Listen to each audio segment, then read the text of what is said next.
बच्चों स्वागत है आपका आज की इस वीडियो में। आप देख रहे हैं आपका अपना YouTube चैनल स्टडी ऑन।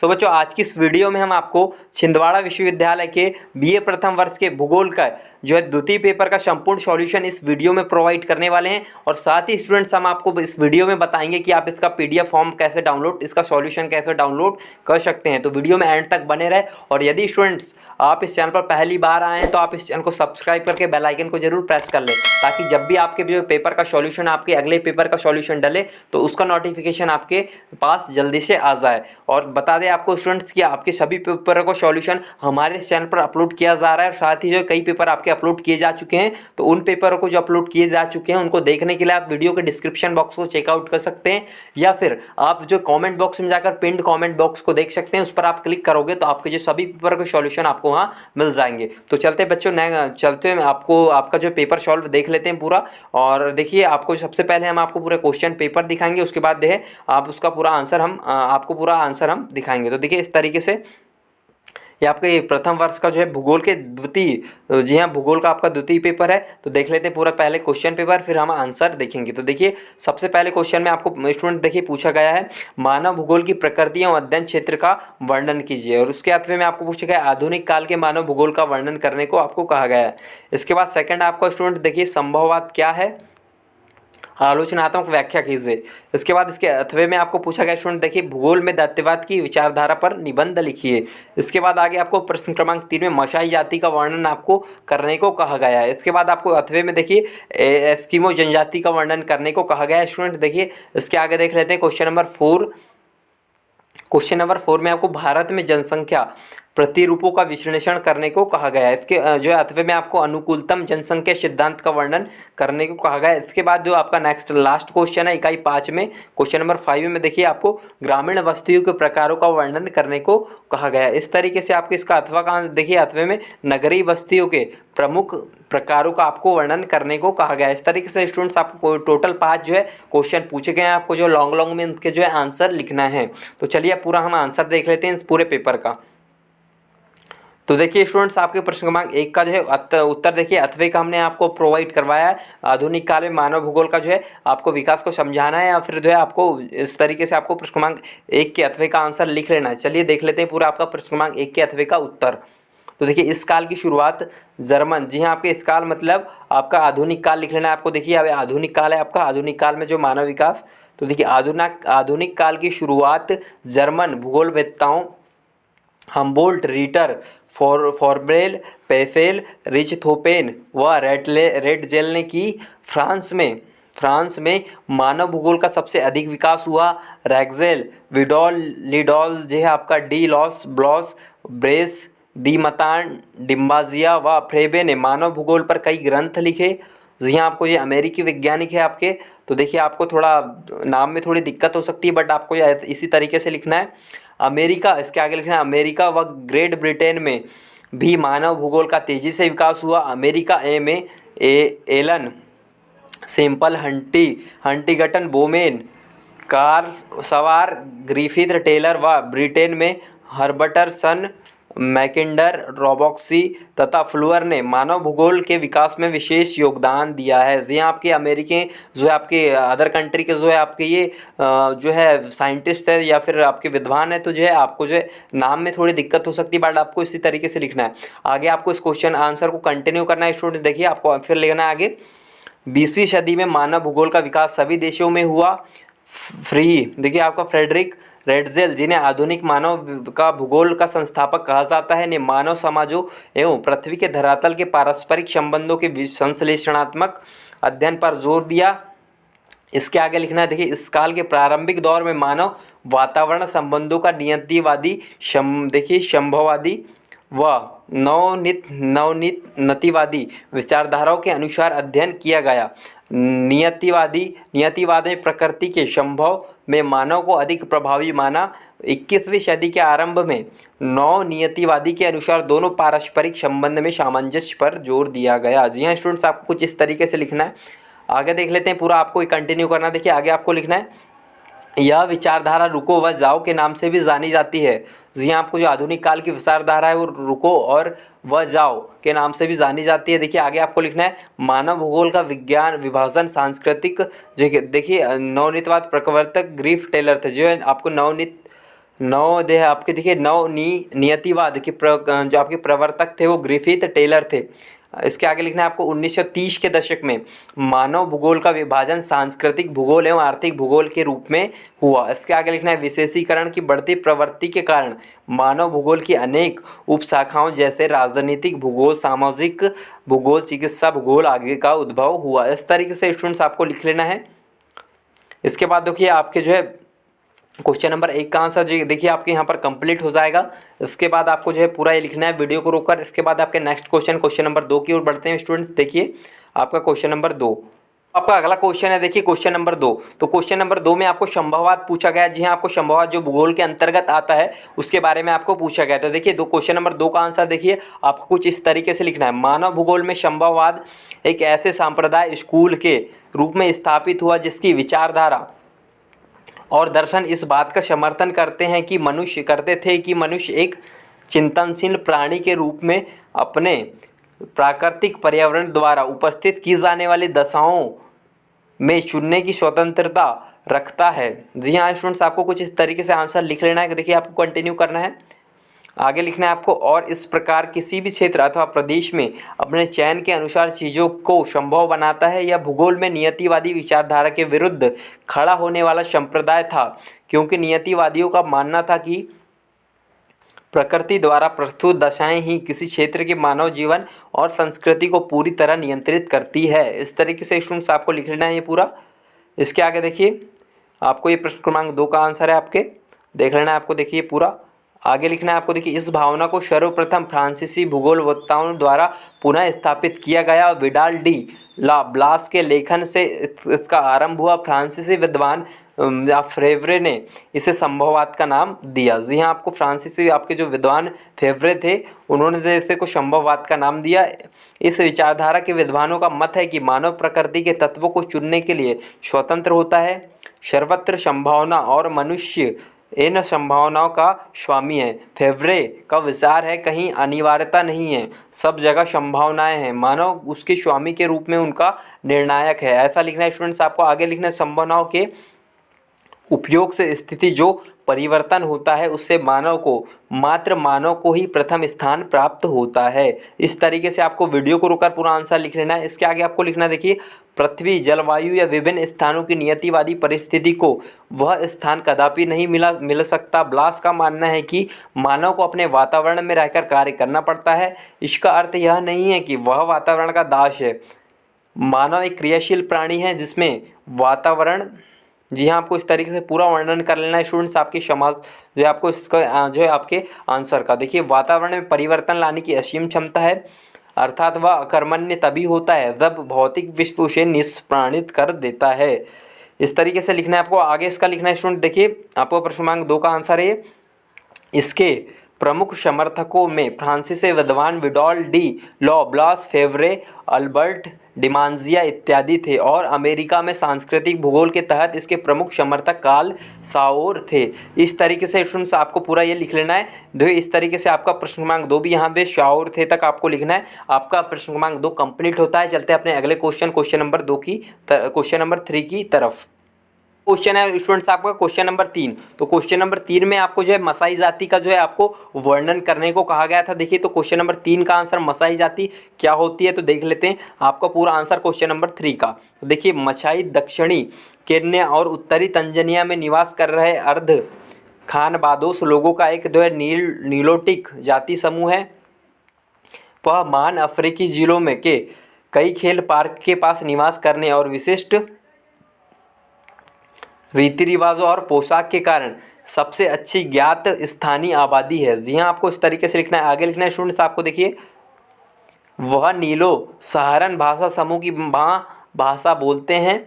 वह केन्या और तंजानिया की आधिकारिक भाषाओं स्वाहिली, जो आपकी मसाई जाति होती है स्टूडेंट्स, देखिए वह केन्या और तंजानिया की आधिकारिक भाषाओं स्वाहिली और अंग्रेजी में शिक्षित है। केन्या मसाई जनसंख्या 2009 की गणना के अनुसार, जी हाँ, केन्या में 2009 की गणना के अनुसार जो है वहाँ की जनसंख्या 8,41,622 है, जो 1990 की जनगणना में 3,77,089 थी। इस तरीके से आपको लिख लेना है। देखिए, और आगे आपको लिखना है, देखिए मसाई जाति है। मसाई जाति का जो है आपको तो चिन्ह, मसाई जाति ध्वज आपका देखिए कुछ इस तरीके से होता है। यदि आप इसको ड्रॉ करना चाहते तो कर सकते हैं, या फिर आप इसे ना भी लिखो तो ठीक है। आगे इसको आपको लिखना है, देखिए मसाई जाति का जो आपका आपके प्रश्न क्रमांक 3 का ही उत्तर है। तो इतिहास आपको लिखना है मसाई जाति का। मसाई नीलोतो जो है नीलोत जनजाति है, वे महान अफ्रीकी झीलों के आसपास निवास करते हैं। नीलोत लोग नीले सहारन भाषा समूह की भाषाएं बोलते हैं और पूर्वी अफ्रीका में दक्षिण सूडान के रास्ते से आए हैं। ज़्यादातर नीलोत लोग मसाई लोग सहित अपनी मवेशियों के चरवाहे और योद्धाओं के रूप में वो अपनी भयानक प्रतिष्ठा के लिए प्रसिद्ध है। जी आपको इस तरीके से लिखना है। आगे लिखना है आपको, देखिए मसाई जाति के बारे में, बांटू लोगों की तरह पूर्वी अफ्रीका में मसाई ज़्यादातर नीलोत लोगों ने अपने पड़ोसियों के कई रिवाजों और प्रथाओं को अपना लिया है। इस तरीके से स्टूडेंट्स आपको लिखना है मसाई जाति के बारे में। आगे आपको कंटिन्यू करना, देखिए अपने स्वयं के मौखिक इतिहास के अनुसार मसाई तुर्काना झील उत्तर पश्चिमी केन्या के उत्तर निचली नील घाटी से उत्पन्न हुए और 15वीं शताब्दी के आसपास दक्षिण पलायन शुरू किया। 17वीं शताब्दी 18वीं शताब्दी में वो उत्तरी केन्या और केंद्रीय तंजानिया के खुले मैदान में पहुंचे। पहले से ही इस क्षेत्र में बसे लोगों को मसाई ने बलपूर्वक स्थापित कर दिया और जबकि बाकियों को आत्मसात कर लिया। जी हाँ स्टूडेंट्स, आपको कुछ इस तरीके से आपका पूरा ये लिख लेना है। आगे देख लेना है आपको, देखिए मसाई जाति के लोग जहाँ इस तरीके से जो है मसाई जाति के लोग होते हैं। आपको सिर्फ ये आपकी जानकारी के लिए यहाँ प्रोवाइड किया गया, आपको चित्र नहीं बनाना है। देखिए आगे देख लेते हैं और देखते हैं आगे आपको लिखना है। देखिए मसाई का एक समाज पितृ सत्तात्मक है। यदि आप इसको इसका आंसर जो है छोटा करके लिखना चाहते हैं तो आप लिख सकते हैं अपने हिसाब से, बट हमने आपको यहाँ जो आपके क्वेश्चन में जो है आपके क्वेश्चन जिस हिसाब के नंबर से हैं उस हिसाब से हमने आपको यहाँ पर आंसर प्रोवाइड करवाया है। तो देखिए इसके आगे आपको लिखना है मसाई का समाज पितृ सत्तात्मक है। बड़े आदमियों के साथ प्यार, कभी कभी सेवानिवृत्त हो चुके बड़े पुरुषों प्रत्येक मसाई समूह के लिए सबसे प्रमुख मामलों के निर्णय लेते हैं। आगे लिखना है मसाई एक ईश्वरवादी है। एंगई नामक देवता की पूजा करते हैं, जहाँ एंगई नामक पूजा के जो है देवता की पूजा करते हैं मसाई लोग। उसके बाद आपको लिखना है मसाई धर्म प्रणाली में केंद्रीय मानव आकृति लैबोन है, जिसकी भूमिका में शामिल है ओझा चिकित्सा, अटकल और भविष्यवाणी और युद्ध में सफलता सुनिश्चित करना या पर्याप्त बारिश करवाना। कई मसाई ने ईसाई भी धर्म अपना लिया है। इस तरीके से स्टूडेंट्स आपके जो है आपको पूरा यहाँ पर क्वेश्चन नंबर 3 का पूरा आंसर यहाँ तक अपना लिया है तक लिख लेना है। इसके बाद आपका नेक्स्ट जो है आपका क्वेश्चन नंबर 3 कंप्लीट हो जाएगा। इसके बाद चलते हैं नेक्स्ट क्वेश्चन नंबर 4 की तरफ। इसके बाद स्टूडेंट्स आपका अगला क्वेश्चन है क्वेश्चन नंबर 4। तो देखिए क्वेश्चन नंबर 4 में आपको भारत की जनसंख्या के बारे में जो है लिखने को कहा गया था। देखिए देख लेते हैं पूरा आंसर आपके क्वेश्चन नंबर 4 का। देखिए आपको कुछ इस तरीके से लिखना है। विश्व में जनसंख्या की दृष्टि से चीन के बाद दूसरा सबसे अधिक जनसंख्या वाला देश भारत है। 1 मार्च सन 2000 को भारत की कुल जनसंख्या 1,027 मिलियन यानी 1,27 करोड़ हो चुकी थी। जी हाँ, आपको जो है इस तरीके से लिखना है। आगे लिखना है आपको स्टूडेंट, देखिए यह संख्या विश्व की कुल जनसंख्या के 16.67 जो आपको 16.7% के बराबर है। दूसरे शब्दों में कहा जा सकता है कि विश्व का हर छठवां व्यक्ति भारतीय है। जी हाँ, आपकी जो जनसंख्या इतनी भारतीयों की सेकंड पोजीशन पे जो आपके पूरे वर्ल्ड में भारत, तो इस तरीके से कहा जा सकता है कि जो है विश्व का हर छठवां व्यक्ति जो भारतीय होगा। इसके बाद आपको देखिए लिखना है चीन हमसे एक कदम आगे है क्योंकि विश्व में हर 5वां व्यक्ति चीन है। जी हाँ, आपको कुछ इस तरीके से लिखना है।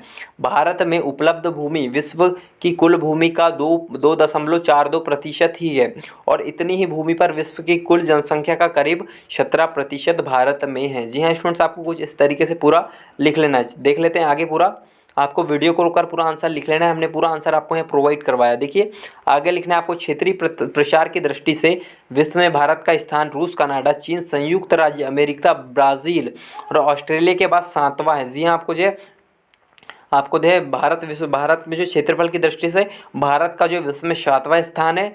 इसके बाद देखिए चीन को छोड़ दे तो बचे 5 बड़े क्षेत्रफल वाले देशों की कुल जनसंख्या भारत की जनसंख्या के मुकाबले बहुत कम है। जी हाँ, आपको इस तरीके से लिख लेना है। आगे लिखना है स्टूडेंट्स आपको इस क्वेश्चन का आंसर, इन 5 देशों के क्षेत्रफल को मिला दे तो भारत के क्षेत्रफल के से 16 गुना बड़ा क्षेत्रफल होगा और इस क्षेत्रफल में रहने वाली आबादी की मिलीजुली जनसंख्या भारत की जनसंख्या से बहुत कम है। यह तथ्य दर्शाता है कि सीमित भूमि संसाधन में इतनी विशाल जनसंख्या के कारण हम कितने असहाय एवं अवरोधों से ग्रसित है। जी हाँ स्टूडेंट्स, आपको कुछ इस तरीके से लिखना है, आपके आगे लिखना है। देखिए आपको इसी क्वेश्चन का आंसर आपके क्वेश्चन नंबर 4 का, यह क्वेश्चन नंबर 4 का देखिए, यह भी दृष्ट है कि 3 महाद्वीपों उत्तर अमेरिका, दक्षिणी अमेरिका तथा ऑस्ट्रेलिया की कुल जनसंख्या को जोड़ दिया जाए तो भारत की जनसंख्या से कम है। जी हाँ, आपको ऐसा लिखना है, आगे लिखना है। और उसके साथ विडंबना यह कि प्रति वर्ष हमारी जनसंख्या 1,70,00,000 प्रति व्यक्तियों का इजाफा हो रहा है। जी हाँ, आपको जो है 1,70,00,000 करीब व्यक्ति जो है हमारे जो है पूरे भारत में जो है प्रतिवर्ष बढ़ते जा रहे हैं। इसके बाद देखिए कुल जनसंख्या ज़्यादा विश्व इजाफा हो रहा है, यह संख्या ऑस्ट्रेलिया की कुल जनसंख्या से ज़्यादा है। विश्व की सबसे घनी आबादी वाले चीन में जनसंख्या की वार्षिक दर भारत की वार्षिक दर से कम है। जी हाँ, आपको जो है आपको पता होगा कि जनसंख्या की दृष्टि से चीन आ जो फर्स्ट में, बट आपको बता दें कि भारत में जो एक साल में जो जनसंख्या बढ़ती है वो चीन से ज़्यादा है। जी हाँ, आपको चीन से ज़्यादा है। इसके आगे देखना है आपको कुछ इस तरीके से जनसंख्या का जो वितरण, घनत्व तथा वितरण आपको लिख लेना है आपके भारत का। तो देखिए संसार की जनसंख्या अथवा किसी देश की भी जनसंख्या उसके सभी भागों में समान रूप से वितरित नहीं होती। भारत के लिए यह भी तथ्य लागू होता है। जी हाँ, आपके क्वेश्चन नंबर 4 के आपको कंटिन्यू करना है, यही फिर लिखना है। देश के कुछ भागों में घनी जनसंख्या है, कुछ भागों में मध्यम जनसंख्या, तो कुछ भागों में विरल बसे हैं। इस तरीके से लिखना है। आगे आपको स्टूडेंट देखिए आपको ड्रॉ आपको जो है आपकी जनसंख्या की दृष्टि से दर्शाया गया है, आपको इसको उतारना नहीं है। आगे लिखना है स्टूडेंट, देखिए आपको कुछ इस तरीके से विभिन्न क्षेत्रों की जनसंख्या के आकार की तुलना में कई तरीके से की जा सकती है। इनमें एक तरीका है कि विभिन्न क्षेत्रों की पूरी जनसंख्या के आकार की तुलना करना, परंतु इस विधि में जनसंख्या तथा उस क्षेत्र या प्रांत के क्षेत्रफल अथवा उसके आधार संसाधन के बीच के संबंधों के बारे में कुछ भी नहीं जान सकते। जी आपको ऐसा लिखना है। आगे लिखना है स्टूडेंट्स, आपको देखिए कुछ इस तरीके से, अतः क्षेत्रों के बीच तुलनात्मक अध्ययन गुमराह कर सकता है। उदाहरण स्वरूप सिंगापुर की जनसंख्या 42 लाख है। जी आपको पता है सिंगापुर एक देश है जिसकी जो जनसंख्या केवल 42 लाख है, और चीन की जनसंख्या 1,30,00,00,000 जी हाँ मतलब 1300 मिलियन है। इसके बाद आपको लिखना है सिंगापुर का क्षेत्रफल मात्र 630 वर्ग किलोमीटर है, जबकि चीन का क्षेत्रफल 95 लाख वर्ग किलोमीटर है। इतना छोटा और दूसरा इतना विशाल देश। जी हाँ, आपको इस तरीके से लिख लेना है। आगे स्टूडेंट्स आपको कुछ इस तरीके से लिखना है। देखिए इससे स्पष्ट है कि चीन की तुलना में सिंगापुर कितना भीड़ भाड़ वाला है। जी आपको आप समझ सकते हैं 360 जो है आपके जो है सिंगापुर का जो है आपका 360 वर्ग किलोमीटर आपका जो सिंगापुर का जो है क्षेत्रफल है, तो जो आप समझ सकते हैं वहाँ कितनी भीड़ वाला जो है आपका वो जो है देश है। इसलिए विभिन्न देशों की जनसंख्या की तुलना में सामान्यतः उन देशों की जनसंख्या के घनत्व के रूप में की जाती है। इस विधि में मनुष्य और भूमि के अनुपात को ध्यान रखते हुए तुलनात्मक अध्ययन किया जाता है। इस तरीके से किसी भी क्षेत्र की कुल जनसंख्या के वितरण को देश के क्षेत्रफल के समान रूप से वितरित मानते हुए प्रति वर्ग किलोमीटर क्षेत्र जनसंख्या समाहित होती है, इसकी गणना की जाती है। इसे अंकगणितीय जनसंख्या का घनत्व कहते हैं। जी हाँ, आपको इस तरीके से लिखना है। आगे स्टूडेंट्स आपको लिखना है किसी भी क्षेत्र या देश की कुल जनसंख्या को उस क्षेत्र या देश के जमीनी क्षेत्रफल से भाग देने पर प्रति वर्ग किलोमीटर जनसंख्या का घनत्व प्राप्त होता है। 2001 की जनगणना के अनुसार भारतवर्ष में जनसंख्या का घनत्व 324 व्यक्ति प्रति वर्ग किलोमीटर है। इस तरीके से स्टूडेंट्स आपको प्रश्न क्रमांक 4 का उत्तर यहाँ तक पूरा लिख लेना है। इस तरीके से आपका प्रश्न क्रमांक 4 कंप्लीट हो जाएगा। चलते हैं स्टूडेंट्स अपने अगले क्वेश्चन नंबर 5 की तरफ। आपका अगला जो है क्वेश्चन है तो क्वेश्चन नंबर 5। जी हाँ, आपका क्वेश्चन नंबर 5 है, तो देख लेते हैं पूरा इसका आंसर हम। देखिए क्वेश्चन नंबर 5 में आपको ग्रामीण बस्ती के बारे में पूछा गया था क्वेश्चन नंबर 5 में, तो देख लेते हैं पूरा आंसर हम। तो आपको कुछ इस तरीके से आंसर लिखना है। ग्रामीण बस्ती का तात्पर्य एक ऐसे प्रदेश से है जहाँ सामान्यतः प्राथमिक क्रियाकलापों में संलग्न अपेक्षाकृत छोटे जनसंख्या समूह एक साथ निवास करते हैं। आगे लिखना है आपको ग्रामीण बस्तियों का प्रतिरूप इन क्षेत्रों में मकानों की स्थिति तथा उनके अंत संबंध को दर्शाता है। यह गांव की आकृति तथा वहां के पर्यावरणीय एवं भौगोलिक स्थिति पर निर्भर करता है। आगे लिखना है स्टूडेंट, देखिए आपको ग्रामीण बस्तियों के प्रतिरूप को निम्न प्रकार से देखा जा सकता है। जी हाँ, देखिए पहला लिखना है आपको, देखिए रैखिक प्रतिरूप। जी हाँ, आपको इस तरीके से लिखना है। इनमें मानव बस्ती का निर्माण सड़कें, रेल लाइन तथा नदियों आदि के किनारे होता है। जी हाँ, रैखिक प्रतिरूप आपका इस तरीके से आपको फर्स्ट में लिखना है। सेकंड पॉइंट लिखना है स्टूडेंट्स आपको, देखिए आयताकार प्रतिरूप। इनका निर्माण समतल क्षेत्रों में होता है। ये सड़क एक दूसरे पर को समकोण पर काटती है। जी हाँ, आपको इस तरीके से लिखना है। आगे लिखना है स्टूडेंट्स आपको, देखिए वृत्ताकार प्रतिरूप, इनमें किसी तालाब अथवा झील के चारों ओर बस्तियों का निर्माण होता है। आगे लिखना है स्टूडेंट्स आपको, देखिए इस तरीके से आगे लिखना है आपका चौथा पॉइंट, तारे के आकार का प्रतिरूप, इनका निर्माण उन प्रदेशों में होता है जहां सारी सड़कें एक साथ स्थान पर मिलती है। इस प्रकार इन सड़के के किनारे मकानों के निर्माण होने से ये तारे की आकृति प्रतीत होती है। इस तरीके से स्टूडेंट्स आपको लिख लेना है। आगे आपको लिखना है, देखिए दोहरे ग्राम। दोहरे ग्राम, नदी अथवा पुल के दोनों किनारों पर बस्तियों के निर्माण से दोहरे ग्राम का प्रतिरूप निर्माण होता है। जी आपको इस तरीके से दोहरे ग्राम में लिखना है। आगे स्टूडेंट्स आपको लिखना है, देखिए ग्रामीण बस्ती की समस्याएं। जी आपको ग्रामीण बस्ती की समस्याएं लिखनी। अपेक्षाकृत कम जनसंख्या के कारण ग्रामीण अर्थव्यवस्था विकसित नहीं हो पाती, साथ ही यहाँ रोजगार के साधनों का अभाव होता है। ऐसा लिखना है स्टूडेंट्स आपको। देखिए आगे लिखना है आपको, देखिए जिससे अधिकांश जनसंख्या कृषि से संबंधित कुछ सीमित कार्यों में ही लगी रहती है। इससे यहाँ छिपी बेरोजगारी, गरीबी तथा प्रवास की समस्या उभरती है। आगे आपको इसी को कंटिन्यू करना। देखिए इसका प्रत्यक्ष परिणाम खाद्य सुरक्षा तथा कुपोषण की समस्या के रूप में दिखाई देता है। कुपोषण के कारण लोगों में प्रतिरोधक क्षमता घट जाती है और वे बीमारियों के शिकार हो जाते हैं। साथ ही शौचालय एवं कूड़ा कचरा निस्तारण की सुविधाओं के अभाव के कारण इन क्षेत्रों में, जी हाँ गाँव के क्षेत्रों में हैजा,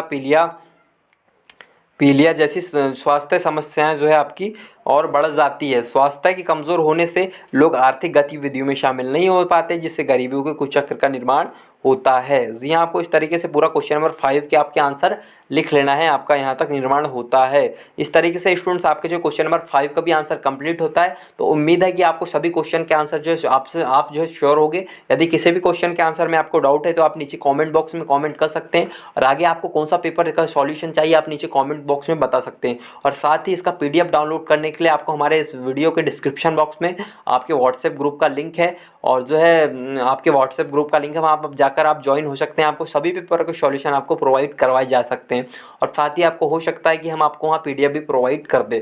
तो स्टूडेंट्स आपके सभी पेपर के सॉल्यूशन हमारे चैनल पर अपलोड किए जा चुके हैं। इसको देखने के लिए आप इस वीडियो को डिस्क्रिप्शन बॉक्स को चेकआउट कर सकते हैं। साथ ही आपको यदि आप जो है इस वीडियो के कमेंट बॉक्स में जाओगे तो आपको जो है कमेंट पिन कमेंट मिलेगा, तो उस पर क्लिक कर आप आपके सभी पेपर को सॉल्यूशन डाउनलोड कर सकते हैं। तो मिलता है नेक्स्ट वीडियो में नेक्स्ट सॉल्यूशन के साथ। जब तक के लिए जय हिंद, वंदे मातरम।